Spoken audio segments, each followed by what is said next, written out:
Extraordinary. Yeah, I mean, 1:55.30 at, 2:1:38 is at 1:55.20. So he is certainly only 10 seconds down on the world record. Wow, that is extraordinary. Approaching 41 kilometers. So what can his compatriot Legesse find? He thought he'd got this race won, but Bekele is going to take some shifting now. And there you can see at 40 kilometers, just 11 seconds outside the world record that was set, remember, only 12 months ago on this course.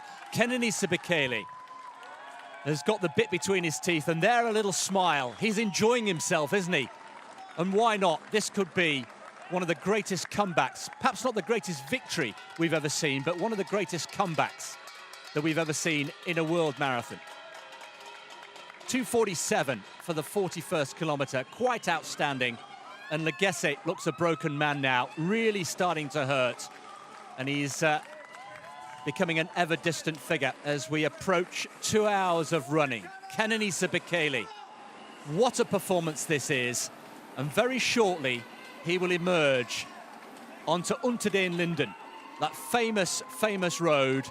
There'll be a left turn into Unter den Linden, and then for the first time, he'll be able to see the Brandenburg Gate.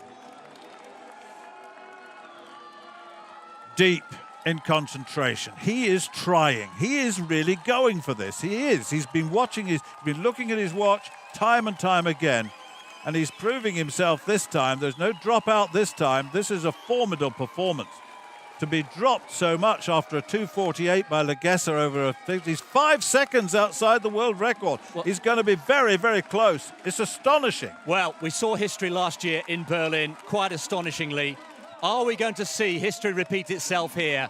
12 months ago, Eliud Kipchoge, 2 hours, 1 minute 39 seconds, and now the track pedigree, all those years on the track, maybe start to come to help Kenenisa Bekele, still the world record holder, remember, over 5,000 and 10,000 meters. He's on Unter den Linden, and there is the Brandenburg Gate, approaching 2 hours. And then we can get him home. He was 10 or 11 seconds outside the world record, but he's getting closer and closer, and he's about to hit 2 hours. Yes, he is. 2 hours gone, and 41.5 kilometers, just half a kilometer to go, and that really is something. Look at this, shouting the encouragement to him, but he doesn't need encouragement. He knows what he's doing, and there is that Brandenburg Gate. Wow, what a race, what a run by Bekele. Well, Bekele could be making history here, approaching the Brandenburg Gate. He was down and out at 30 kilometers, remember. He looked a broken man. We don't know what the problem was, but he got himself back into the race, and now what a feeling this must be.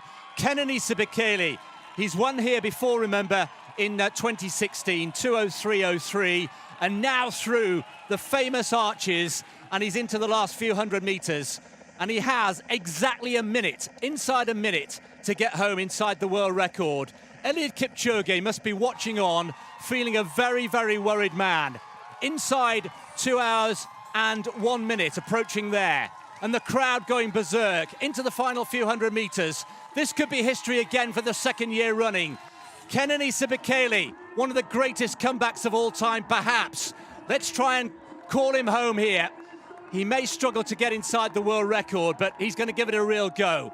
Kenenisa Bekele, 20 seconds to get inside the world record. It's going to be, as a bare minimum, the second fastest time of all time. He may well just fall short. 2:01.39, remember, the winning time last year. He's going to fall just outside that. Kenenisa Bekele, feeling the hand of history on his shoulder, and he's just outside. Would you believe it? He's missed the world record by just 2 seconds. Kenenisa Bekele, a second victory here in Berlin, the greatest comeback you will ever see, surely in marathon running. And Kenenisa Bekele has come just 2 seconds short of beating the world record of Eliud Kipchoge, set here 12 months ago. 2:01.41, would you believe it? The second best time ever, but surely, Stuart, the greatest comeback ever. Such physicality over the last couple of kilometers, such mental endurance and sheer determination took him to the line just 2 seconds short of that run last year. But what about Legesse? Now, Legesse played his part. He really did. He put in that 2:48 kilometre. He then, Bekele was dropped off the back, went behind Lemmer as well. But then all of a sudden, Bekele had a second wind and came through. At second place at 2:49. Wow, these times are terrific again, aren't they? 2:2:48 is astonishing. Astonishing. But certainly Bekele's comeback over the last, 4 or 5 kilometres was as good as you'll ever see. But to only miss it for a movie, better than that. They'd say, no, you couldn't get Bekele to come through from that position so quickly and to be so close to the world record. You couldn't do it. But of course, we saw it happen. What a moment for Kenenisa Bekele.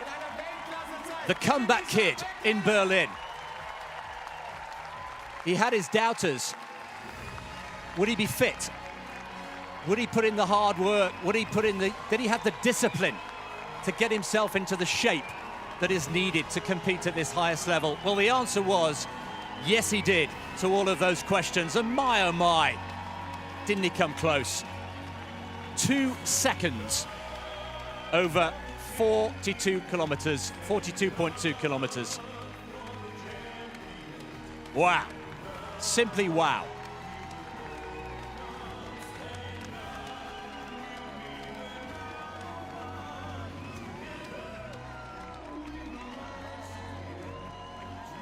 Well, Kenenisa Bekele was just 2 seconds, Stuart, from becoming the first man to hold 5,000, 10,000 and world marathon records at the same time.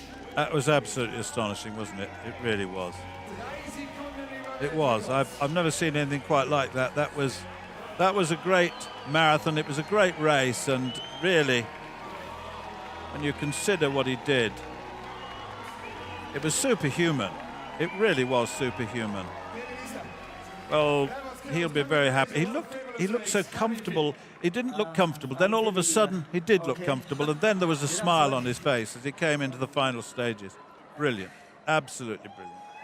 Well worth a watch, and those who've not seen this will wonder, and they'll blink twice when they see that time. They really will, because at the end of the day, oof,